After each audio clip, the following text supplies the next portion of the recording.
I am Pia Wurzbach and I am Miss Universe 2015. I am Catriona and I am Miss Universe 2018. I am Atisa Manalo and I am. I am. Who are you? I am. Complete that sentence, okay? Okay. I'm Atisa Manalo and I am. Go ahead. Magandang araw po sa inyo at welcome back dito sa ating pinakabagong video.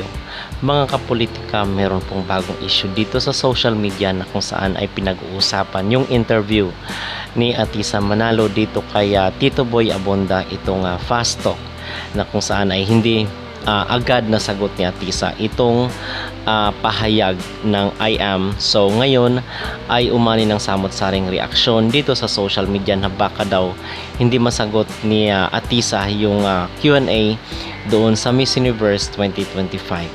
Pero bago ang lahat ay huwag kalimutang mag-like at mag-subscribe na rin kayo para updated kayo sa ating mga latest issue. At umani nga po ngayon ng iba't ibang reaksyon itong kumakalat na video sa social media, clip actually, doon sa interview ni Tito Boy Abunda dito sa Miss Universe Philippines 2025 na si Atisa Manalo.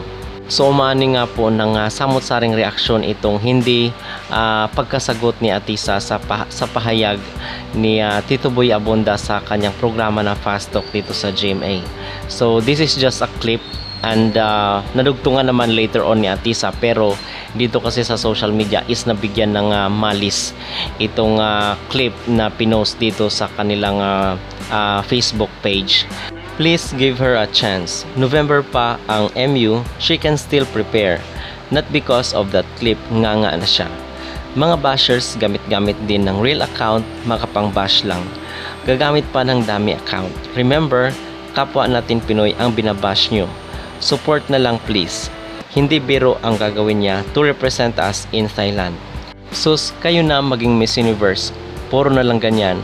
For sure, next Miss Universe 2025, hindi si Atisa, daming iba pa. Huwag kayo pa sure dyan. Madaming kalaban na deserving din.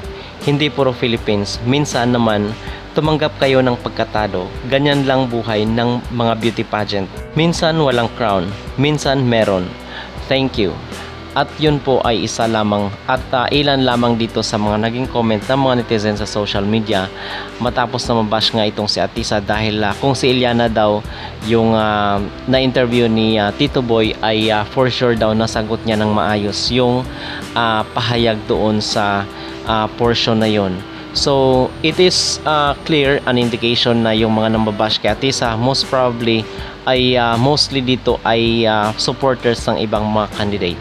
So yun ang malinaw sa atin mga kapolitika. At yung sinasabi nga natin na instead na pumuna tayo dito sa ating pambato kasi siya ang maging representative ng ating bansa doon sa Thailand, ay isupport na lang po natin at kung ayaw man natin sa kanya ay iwasan lang po natin yung pagbibigay ng mga negatibong komento or negatibong reaksyon, opinion dito sa ating mga kandidata.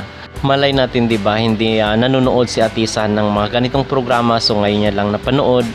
Kaya hindi siya aware na dapat dugtungan yung sinabi ni Boy Abunda. At isa pa, ito ay isang very minor mistake lang naman at isang napakaliit na pagkakamali. Hindi na big deal at hindi na dapat gawan ng issue at hindi na dapat palakihin pa. So mga kapolitika, yun po ang aking masasabi at ang aking personal na pananaw dito sa clip na pinost sa social media.